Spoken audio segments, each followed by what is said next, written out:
News 21 और आप सभी के साथ मैं ऋतिका पांडे। स्पेशल बुलेटिन में आप सभी का स्वागत है। खबर देख रहे हैं जहां दमोह शहर के पठानी मोहल्ले में नगरपालिका की अतिक्रमण हटाने और नाली सफाई कार्रवाई के दौरान विवाद और हो गया है। नाली के ऊपर किए गए अतिक्रमण को हटाने के दौरान स्थानीय लोगों और नगरपालिका कर्मचारियों के बीच में कहासुनी हुई, जो बाद में अभद्रता में बदल गई। घटना का वीडियो सोशल मीडिया पर वायरल हो गया। इसके बाद मुख्य नगरपालिका अधिकारी राजेंद्र सिंह सहित कर्मचारी दमोह कोतवाली पहुंचे और शिकायत दर्ज कराने की मांग की है। बड़ी संख्या में कर्मचारी न्याय की गुहार लगाते नजर आए। पुलिस मामले की जांच करे। दमोह से विवेक सेन की स्पेशल रिपोर्ट। दमोह की नगरपालिका टीम कसाई मंडी की एरिया में साफ़ सफाई के लिए और नाला साफ़ सफाई के लिए गया था। उस समय नगरपालिका का कर्मचारी और अधिकारी लोगों के साथ कुछ लोगों ने उनके साथ मिसबिहेव किया है, धक्का मुक्की मारपीट भी की है। उन लोगों के खिलाफ थाना कोतवाली में इमीडिएटली हम लोगों ने संज्ञान में लेते हुए थाना कोतवाली में FIR हुई है।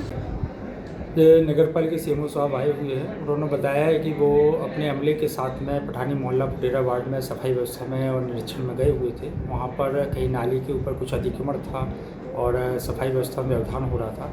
उन्होंने वहाँ पे स्थानीय लोगों को समझाया, लेकिन और जब नहीं समझे तो उसके बाद उन्होंने JCB और अन्य उसके माध्यम से टूल्स के माध्यम से उसको ऑपरेट करने का प्रयास किया। आज सुबह मुख्यमंत्री तीर्थ दर्शन योजना के जो यात्री हैं उनको रवाना करके मैं सुबह सफाई व्यवस्था निरीक्षण करने गया था वार्ड में। यह सुबह लगभग 8:30 बजे से मैं निरीक्षण प्रारंभ किया था। उसके पश्चात मैं महाकाली चौराहा होते हुए यशवंत चौराहा और उसके बाद पठानी मोहल्ला तराहा गया था सफाई व्यवस्था निरीक्षण। क्या हुआ है वहाँ पे? वहाँ पर सफाई व्यवस्था निरीक्षण के दौरान नालियाँ गंदगी से भरी हुई थी, तो मैंने सफाई सुपरवाइज़र को निर्देश दिए कि नालियाँ साफ़ करवाओ। तो उनके द्वारा अवगत कराया गया कि नालियों पर अवैध कब्जा होने के कारण और संबंधितों के द्वारा ना हटाने के कारण यह स्थिति निर्मित हो रही है। तो मैंने उनसे बात की, उनको समझाइश दी, लेकिन वो लोग नहीं माने। उसके पश्चात मैंने JCB बुलाकर उसको तोड़ने का प्रयास किया, लेकिन उसी बीच उन्होंने निकलकर मुझे माँ बहन की गालियाँ दी और मेरे साथ धक्का मुक्की की। और अगली खबर की बात करें, दमोह रेलवे स्टेशन से मुख्यमंत्री तीर्थ दर्शन योजना के तहत 263 तीर्थयात्री माता वैष्णो देवी के दर्शन के लिए रवाना हुए। अमृतसर वैष्णो देवी विशेष AC ट्रेन को हरी झंडी दिखाकर यात्रा शुरू की गई। इस अवसर पर राज्य मंत्री धर्मेंद्र सिंह ने यात्रियों का पुष्पमालाओं से स्वागत किया और शुभकामनाएं दी। उन्होंने कहा है कि मुख्यमंत्री शिवराज सिंह चौहान की इस योजना से प्रदेश के लोग आरामदायक तरीके से तीर्थ यात्रा कर लाभ उठा रहे। गर्मी को देखते हुए इस बार यात्रियों के लिए सभी AC ट्रेन की व्यवस्था की गई। दमोह से विवेक सेन की खास रिपोर्ट। के मुख्यमंत्री तीर्थ दर्शन योजना के अंतर्गत यशस्वी मुख्यमंत्री डॉक्टर मोहन यादव जी के नेतृत्व में धार्मिक न्यास और धर्मस्व विभाग के द्वारा ये ट्रेन दमोह से शुरू हुई है, जिसमें दमोह जिले के 263 यात्रियों ने सहभाग करने का काम किया है। ये जो ट्रेन है वो वैष्णो देवी की यात्रा के लिए निकली है। सभी यात्रियों की यात्रा मंगलमय हो और उनकी यात्रा अच्छी हो, सुरक्षित हो।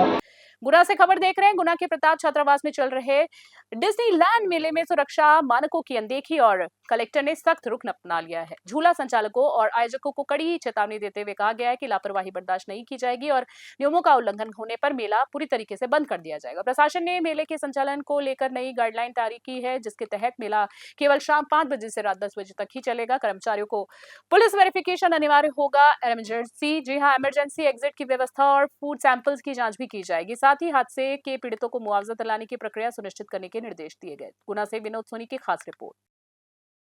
देखिए, हमारे ज़िले में कुछ ऐसी घटनाएं घटी हैं जिसमें झूले के चक्कर में कुछ कैजुअल्टी हुई। 20 में नवरात्रों के दौरान भी ऐसी हुआ, कैजुअल्टी हुई। जो अशोकनगर के लोग थे उनकी डेथ भी हुई। फिर उसके पश्चात आपने देखा होगा जब हमारे यहाँ पे हनुमान जयंती थी तो रात के समय में एकदम मौसम बदला, क्या कहते हैं, बादल गरजे, बिजली कड़की और एकदम ऐसा लग रहा था कि कुछ खतरनाक ना हो जाए। अंधड़ भी आया। फिर अभी आप देख रहे हो कि एकदम टेम्परेचर 44-45 के आसपास चल रहा है। आप बताइए कि ऐसे माहौल में क्या। अभी मेरे पास आप ही में से कोई एक पत्रकार आया था, तो उसका बच्चा दबते दबते बच्चा अभी जो मीना बाजार में झूले लगे, अभी बच्चा 3-4 दिन की बात है। वो लगातार मुझे बोल रहा था कि उसने वीडियो भी दिखाया मुझे, लिखित में भी दी। तो अभी हमने सभी जगह पे मना किया। अभी भैंसाना में हमने मना किया, मियाना में मना किया। मैंने कहा ये राइट टाइम नहीं। बगहा से खबर आ रही है। अनुमंडल पुलिस पदाधिकारी कुमार देवेंद्र के सम्मान में लव कुश बैंकेट हॉल में विदाई सह सम्मान समारोह आयोजित किया गया। कार्यक्रम में पुलिस उपाधीक्षक, पुलिस निरीक्षक, थानाध्यक्ष समेत कई पुलिस अधिकारी और कर्मी मौजूद रहे। इस दौरान अधिकारियों ने एसडीपीओ कुमार देवेंद्र को भावभीनी विदाई देते हुए उनके कार्यकाल की सराहना की है। सभी ने उनके नेतृत्व, कार्यकुशलता और कर्तव्य निष्ठा की प्रशंसा करते हुए स्मृति चिन्ह भेंट किया है और उज्जवल भविष्य की शुभकामनाएं दी। समारोह गरिमामय वातावरण में संपन्न हुआ। बग्गा से गोविंद गिरी की खास रिपोर्ट। चमोली से खबर देख रहे हैं। जब बात करेंगे चमोली उत्तराखंड कर्णप्रयाग के बहुगुणा नगर में आपदा पीड़ित पिछले 7 मई से मुआवजे की मांग को लेकर धरने पर बैठे हैं। बीते 4 साल से प्रभावित 38 परिवारों का आरोप है कि सरकार सुरक्षा कार्यों पर करोड़ों रुपए खर्च कर रही है, लेकिन उनके मुआवजे के लिए कोई कार्रवाई नहीं हुई। आज उप जिलाधिकारी कर्णप्रयाग धरना स्थल पर पहुंचे, लेकिन पीड़ितों ने उन्हें बैरंग लौटा दिया। कमला रतूड़ी और नारायण दत्त रतूड़ी सहित लोगों ने कहा है कि मुआवजा मिलने तक कोई सुरक्षा कार्य शुरू नहीं होगा। जी हाँ, मुआवजा जब तक नहीं मिलेगा कोई कार्य शुरू नहीं होगा। उप जिलाधिकारी अखिलेश नौडियाल ने समझाने की कोशिश की। चमोली से सुरेंद्र धनेत्रा की खास रिपोर्ट।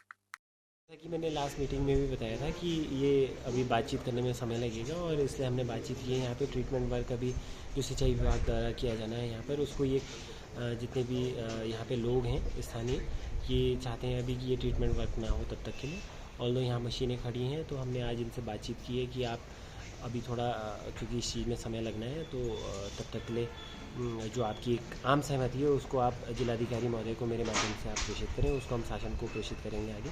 माननीय उप जिलाधिकारी महोदय हमारे बीच में आए और प्रभावितों की उन्होंने सुनी है। हम सरकार से ये कहना चाहते हैं कि यदि अगर वो वन टाइम सेटलमेंट में भी अगर हमारे लिए तैयार होती है तो हम तैयार हैं, लेकिन कहीं ऐसा ना हो कि प्रशासन हमारे ऊपर दबाव बनाए कि आज यहाँ पे मशीन आई, कल इनका मटेरियल आया, अभी इनके 2-3 ट्रक ऊपर वाली नैनीसैंड वाली रोड पे खड़े हैं। कहीं ऐसा ना हो कि हमारे यहाँ पे जाने के बाद ये ट्रक यहाँ आए। एसडीएम साहब ने बोला कि जो आप जो है काम का मटेरियल अलग है और जो है आपका जो ट्रीटमेंट अलग चीज़ है। महोदय हमसे एक प्रार्थना है कि आपका जो जितना भी हमारा जो है मुआवजा बन रखा है, आप वन सेटलमेंट के हमारा मुआवजा दे दिया जाए और बाकी गवर्नमेंट अपनी इस ज़मीन को अपने अंडर में कर ले। हमें उससे कोई दुख नहीं है, क्योंकि जो काम हमसे नहीं हो सकता, क्यों हम लोग गरीब आदमी हैं और जो थोड़ा बहुत हमने नौकरी किया है, जो भी हमने काम किया है, उससे जो खाने खा के हमने वो मकानें बनाई हैं, उसका हमें पैसा दे दीजिए और ज़मीन सहित हम आपको देना चाहते हैं। ऐसा कुछ नहीं है। स्पेशल बुलेटिन में इतना ही। बने रहे न्यूज़ 21।